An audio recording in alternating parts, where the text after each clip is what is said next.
నమస్తే. శ్రీమాత్రే నమః. శ్రీ గురుభ్యో నమః.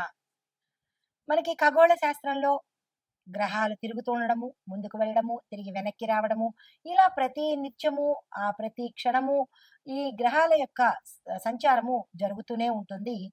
ఆ క్రమంలోనే మనకి ఇప్పుడు మే నెలలో 14వ తారీఖున రాత్రి 10:36 నుంచి అక్టోబరు 18 సాయంత్రం 7:36 వరకు అనగా May, June, July, August, September, October అనగా 6 నెలల పాటు గురువు తన వక్ర స్థితిలో మిథున రాశిలో సంచారం చేస్తున్నాడనమాట. అయితే ఈ సంచార మూలకంగా ఎవరెవరికి ఎట్లా ఉండబోతోంది? వ్యవసాయము, వాణిజ్యము, రాజకీయము, ఆర్థిక పరిస్థితులు, దేశ పరిస్థితులు, ప్రకృతి, కాలమానము, రాజ్యాంగ వ్యవస్థ, న్యాయ వ్యవస్థ, ఇలా ప్రతి ఒక్క రంగంలో ఉండే వాళ్లకు ఎలాంటి ఫలితాలు వస్తాయి? ప్రతి ఒక్కళ్ళు అనుకుంటాము ఈ గ్రహాల యొక్క సంచారం కానీ, ఈ తిరోగమనాలు కానీ ఇవన్నీని మనుషులకే ఉంటాయేమో అని భ్రమపడతారు. కాదు. దేశానికి ప్రతి ఒక్క రంగానికి ఇవి వర్తిస్తూ ఉంటాయి కాబట్టి వివరంగా నేను మీకు ప్రతి ఒక్క రంగం గురించి ఎలా ఉండబోతోంది అనే అంశాన్ని తెలియజెప్తాను. అయితే ఈ ప్రభావము ముందుగా వ్యవసాయ రంగం మీద ఎలా పడబోతోంది గురు యొక్క స్థాన చలనం వలన. గురుగ్రహము మిథున రాశిలో ప్రయాణం చేయడం వల్ల పురాతన రైతు పద్ధతుల కన్నా అంటే పూర్వంలాగా ఎద్దుల్ని పెట్టి ఇట్లా ఇవి చేసి అలాంటి పద్ధతుల కన్నా కొత్త టెక్నాలజీ అంటే డ్రోన్స్, స్మార్ట్ ఇరిగేషను, డిజిటల్ ఫెర్టిలైజేషను ఇలాంటివి కనుక చేసినట్టయితే కొంత మంచిగా ఉండే అవకాశము, ఫాస్ట్‌గా మూవ్‌మెంట్ అయ్యే అవకాశం కనబడుతోంది. తర్వాత విత్తనాల కొరత, రైతు శిక్షణ కార్యక్రమాలు కొత్త దిశలోకి వెడుతూ ఉంటాయి. అంటే పాత నుంచి కొత్త దిశగా ప్రయాణాలు చేస్తున్నాయి. అయితే కొన్ని రాష్ట్రాల్లో వర్షము ఆలస్యంగాను లేదా అంటే అధికంగా ఉండడం వల్ల కొన్ని పంటలు నష్టపోయే అవకాశం కనబడుతోంది.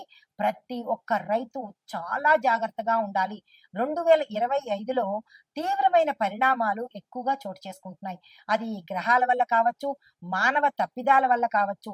మనుషులు తప్పు చేస్తేనే గ్రహాలు ప్రకోపిస్తాయి. కాబట్టి ప్రతి మనిషి జాగ్రత్తగా ఉండడం నేర్చుకోవాలి. అయితే ఇక్కడ ముఖ్యంగా రైతులు చేయవలసిన పని ఏంటంటే ఈ సమయాన్ని దృష్టిలో పెట్టుకుని అప్రమత్తంగా ఉండే ప్రయత్నం చేసుకోండి.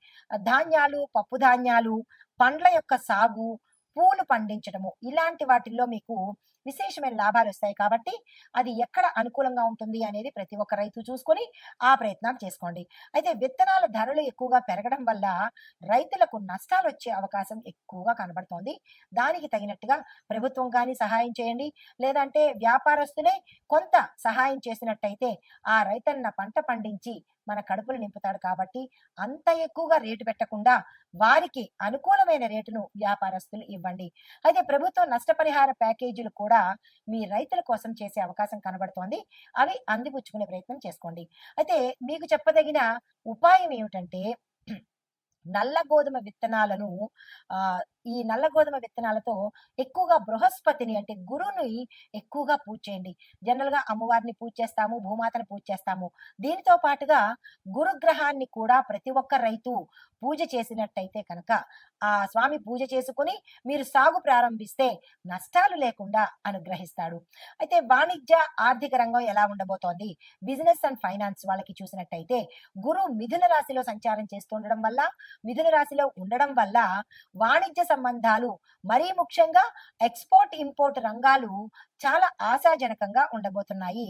దీంతో పాటు డిజిటల్ వ్యాపారాలు, e commerce, logistics, edtech, health tech ఇలాంటి రంగాల్లో పెట్టుబడులు ప్రవాహంగా వచ్చి పడతాయి. అయితే స్టాక్ మార్కెట్లు ఈ హెచ్చుతగ్గుల మధ్య కొంత మళ్ళా అదే స్థితిలో కొనసాగే అవకాశం కూడా కనబడుతోంది. మరీ ముఖ్యంగా ఇన్ఫర్మేషన్ టెక్నాలజీ, ఫైనాన్సు, ఫార్మా కంపెనీలకు చాలా లాభదాయకంగా ఉండబోతోంది. బి అంటే బిట్‌కాయిను, క్రిప్టో కరెన్సీ వంటి అసాధారణ పెట్టుబడులు కనుక పెట్టేటట్టయితే చాలా జాగ్రత్తలు తీసుకోండి. రూపాయి పెడితే కోట్లొస్తున్నాయంటే దాని వెనకాల ఏదో ఉంటుంది గదా! దాన్ని చూసుకోండి. సామాన్యమైన పెట్టుబడులు వేరు. ఇలాంటి అసాధ్యమైన పెట్టుబడులు వేరు, జాగ్రత్తలు తీసుకోండి. అయితే రైతు మార్కెట్, డైరీ ప్రాజెక్టులు కొంచెం బలపడే అవకాశం కనబడుతోంది. అయితే ఉపాయం ఏంటంటే ప్రతి గురువారము అంటే ఈ వ్యాపారస్తులు గాని, రైతులు గాని ప్రతి గురువారము పసుపును, గోధుమలను దానంగా ఇచ్చుకునే ప్రయత్నం చేసుకోండి. ఇది వ్యక్తిగతం కదా, దేశం కాదు కాబట్టి మీరు మీ ప్రయత్నాలు తప్పనిసరిగా చేసుకోండి. అయితే రాజకీయ పరిణామాలు ఎలా ఉన్నాయంటే పాలిటిక్స్ వైపు పక్షపాత రాజకీయం ఎక్కువగా వృద్ధిలోకి వచ్చేస్తుంది. దీంతో పాటు ప్రజల్లో విచారణ స్వభావము, నాయకత్వ నిరీక్షణ ఎక్కువగా చేస్తూ ఉంటారు ప్రజలు. మధ్యంతర ఎన్నికలు సంభవించే అవకాశం కూడా సూచనప్రాయంగా గోచరిస్తున్నాయి. కొన్ని రాష్ట్రాల్లో గవర్నర్ పరిపాలన కూడా వచ్చేటట్టుగా కనబడుతోంది. 5 రాష్ట్రాల రాజకీయాలు అనగా ఉత్తరప్రదేశ్, పశ్చిమ బెంగాల్, తమిళనాడు, కర్ణాటక, మహారాష్ట్ర అవి కీలకంగా మారే అవకాశం కూడా ఇక్కడ కనబడుతోంది. నూతన రాజకీయ నాయకులు యువత మీద ఎక్కువగా ప్రభావం పడి వారి నాయకత్వము పెరిగే అవకాశం కనబడుతోంది.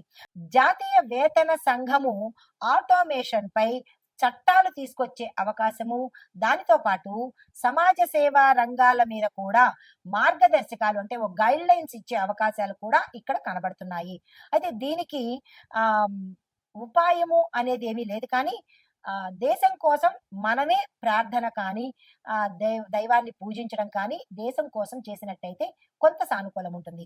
అయితే దేశ పరిస్థితులు చూసినట్టయితే ఎలా ఉన్నాయంటే ఇండియా స్పెసిఫిక్ ఎలా ఉంటుందంటే గురువు బుధ స్థానంలో సంచరించడం వల్ల, బుధ స్థానం అంటే మిథున రాశి అన్నమాట.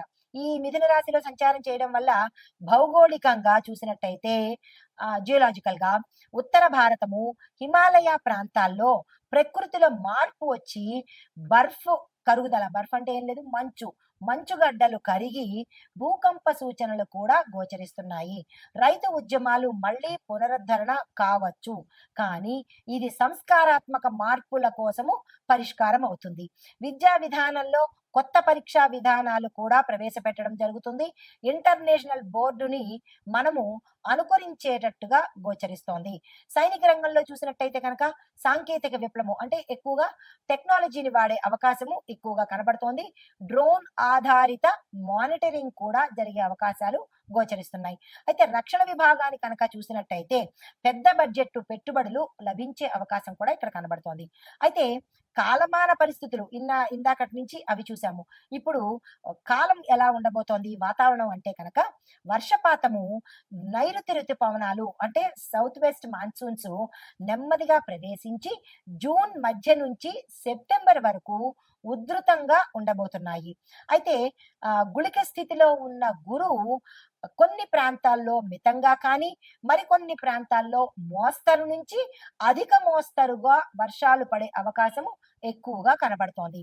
దీంతో పాటు ప్రధానంగా తెలంగాణ, కోస్తా ఆంధ్ర, కర్ణాటక, ఒరిస్సా, మధ్యప్రదేశ్, బీహార్లో వర్షాలు ఎక్కువగా పడే అవకాశము, తీవ్రమైన అతివృష్టి కలిగేటట్టుగా, తుఫాన్లు కలిగేటట్టుగా గోచరిస్తోంది.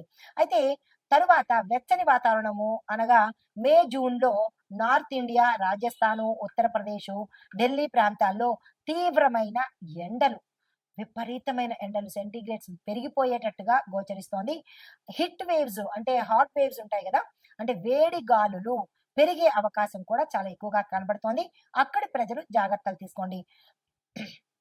తరువాత తుఫాన్ల దగ్గరికి వచ్చేటప్పటికి బంగాళాఖాత ప్రభావము మే, జూన్ అండ్ అక్టోబర్, మే జూన్లలోను మరలా అక్టోబర్లో మధ్య బంగాళాఖాతంలో తుఫాన్లు ఏర్పడే అవకాశము చాలా ఎక్కువగా కనబడుతోంది. ఇవి కూడా చాలా తీవ్రంగా ఉండబోతున్నాయి. తర్వాత కనుమరుగయ్యే కొన్ని తుఫాన్లు అలా వచ్చి అలా వెళ్ళిపోతుంటాయి. దానివల్ల పెద్ద ఇబ్బందులు కనబడవు. కొన్ని మార్గాలు దాటుకుంటూ తీరాన్ని దాటేస్తాయి కాబట్టి ఇబ్బంది పడాల్సిన పని లేదు. తర్వాత మంచు తుఫానులు, మంచు కరగడాలు ఇలాంటివి జరిగి విపరీతమైన సమస్యలు సృష్టించే అవకాశము ఎక్కువగా కనబడుతోంది. అది నార్త్ ఇండియా సైడు, హిమాలయాల సైడు ఇవి ఎక్కువగా గోచరిస్తున్నాయి. అక్కడి ప్రాంతం ప్రజలు జాగ్రత్తలు తీసుకోండి. తర్వాత ప్రకృతి విపత్తులు ఏంటంటే కనుక ఆగస్టు, సెప్టెంబర్ సమయంలో పలు రాష్ట్రాల్లో వర్షాలు ఎక్కువగా పడి వరదల్లో ఎక్కువగా వచ్చేటట్టుగా కనబడుతోంది. లోతట్టు ప్రాంత ప్రజలు ఇప్పటి నుంచే జాగ్రత్తలు తీసుకోండి. కనీసం 3-4 రాష్ట్రాల్లో విస్తృతంగా భారీ వర్షాలు, అతి భారీ వర్షాలు, నీటి ముంపు, నదులు పొంగి పొర్లిపోయే అవకాశాలు కూడా గోచరిస్తున్నాయి. ముందస్తు చర్యలు తప్పనిసరిగా తీసుకోండి.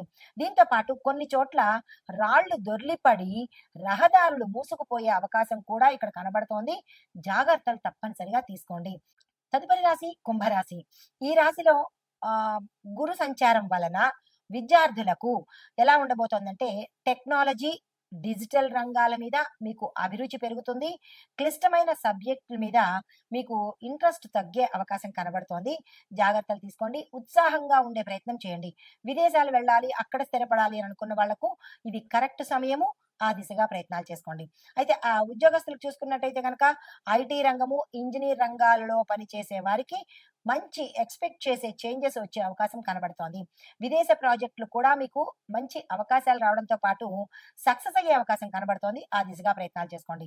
అయితే వ్యాపార, వాణిజ్య, వర్తక, పారిశ్రామిక రంగాల్లో ఉన్న వారికి టెక్ స్టార్టప్స్ కంపెనీస్కు, ఆన్లైన్ మార్కెటింగ్ వ్యాపారాలకు మంచి వృద్ధి కనబడుతోంది. లాభాలు కూడా కనబడుతున్నాయి. దానికి సంబంధించిన ప్రయత్నాలు చేసుకోండి. పెట్టుబడుల విషయంలో మాత్రము సంయమనం పాటించండి. జాగ్రత్తలు తీసుకుని పెట్టుబడులు పెట్టుకోండి.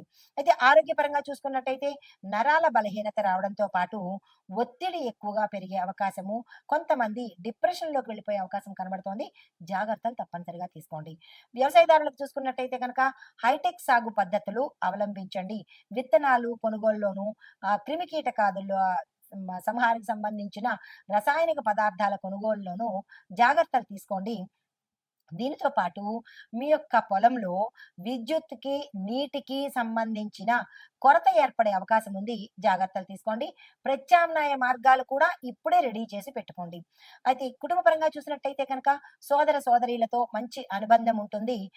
పిల్లల యొక్క ఆరోగ్యం మీద శ్రద్ధ పెట్టే ప్రయత్నం చేయండి. అనారోగ్య సూచనలు కనబడుతున్నాయి. అయితే సినిమా రంగంలో ఉన్న వాళ్ళకి చూసినట్టయితే కనుక యూత్ కాన్సెప్ట్ సంబంధించినటువంటి సినిమాలు విజయవంతం అయ్యే అవకాశం ఈ సమయంలో కనబడుతోంది. దానికి సంబంధించిన ప్రయత్నాలు చేసుకోండి. తర్వాత సస్పెన్స్ సస్పెన్స్ థ్రిల్లరు, సస్పెన్స్ కి సంబంధించి, హారర్ కి సంబంధించిన మూవీస్ ఏవైనా తీయాలి అనుకున్న వాళ్లకు, యాక్ట్ చేయాలనుకున్నా, డైరెక్ట్ చేయాలనుకున్నా, ప్రొడ్యూస్ చేయాలనుకున్నా వీళ్ళకి మంచి అవకాశాలు ఈ సమయంలో ఉన్నాయి. ఆ దిశగా ప్రయత్నాలు చేసుకోండి. అయితే మీకు చెప్పదగిన పరిహారాలు, సూచనలు గురువారం రోజు పసుపు రంగు పువ్వులతో పూజ చేసుకోండి. దీంతో పాటుగా ఓం బృహస్పతియే నమః అనే మంత్రాన్ని 108 సార్లు చదివే ప్రయత్నం చేయండి. శనివారం రోజు పేదలకు పులిహారను పంచే ప్రయత్నం, అంటే దానంగా పంచే ప్రయత్నం చేసినట్టయితే విశేషమైన ఫలితాలు పొందుతారు. కుదిరిన వాళ్ళు, కుదరని వాళ్ళు కూడా తప్పనిసరిగా సుబ్రహ్మణ్యేశ్వర స్వామి ఆలయాన్ని దర్శించండి. కుదరదు, అవ్వదు అని అనుకోకుండా మీకోసం ఆలయ దర్శనం చేసుకోండి. ఇది ఈ రాశిలో ఉండే వారికి చెప్పదగిన గోచారరీత్యా ఫలితాలు, పరిహారాలు, సూచనలు. అయితే ఓవరాల్ గా కంక్లూజన్ ఏంటంటే సమగ్ర విశ్లేషణ. మొదటిది, వ్యవసాయ వర్షాభావ ప్రాంతాలలో ముందుగా గుర్తించి విత్తనాలను జాగ్రత్తగా నాటుకోండి. రెండవది, వీధి వ్యాపారులు, భవన నిర్మాణ వ్యాపారులు వర్షాల తాకిడికి రక్షణ కోసము మీరు ముందుగా జాగ్రత్త చర్యలు తీసుకోండి. నెంబర్ 3, ప్రయాణికులు వర్షాకాలంలో తుఫానుకు లోనయ్యే ప్రాంతాలకు ప్రయాణం చేయకుండా జాగ్రత్తలు తీసుకోండి. నాలుగోది, ప్రభుత్వము NDRF అంటే నేషనల్ డిజాస్టర్ రెస్పాన్స్ ఫోర్స్ వీళ్ళు ప్రమాద నిర్వహణ శాఖలకు విధి నిర్వహణలు అప్పజెప్పి వాటిని జాగ్రత్తగా అప్రమత్తంగా ఉండి ప్రజలకు న్యాయం చేసేటట్టుగా ప్రవర్తించేటట్టుగా మీరు ఏర్పాట్లు ప్రభుత్వం తీసుకోండి. తర్వాత పల్లె ప్రాంత ప్రజలు రోడ్లు ఇలాంటి మట్టి నేల మీద ప్రయాణం చేసే వాళ్ళు జాగ్రత్తలు తీసుకుని ఆ ప్రాంత నాయకులు ప్రజలకి రక్షణ ఏర్పాట్లు తీసుకున్నట్టయితే కనుక ఈ డిజాస్టర్స్ నుంచి, ఈ విపత్తుల నుంచి కొంత మనకి జాగ్రత్తలు తీసుకుని ప్రాణ నష్టం లేకుండా మనల్ని మనం కాపాడుకున్న వాళ్ళం అవుతాము. నమస్తే.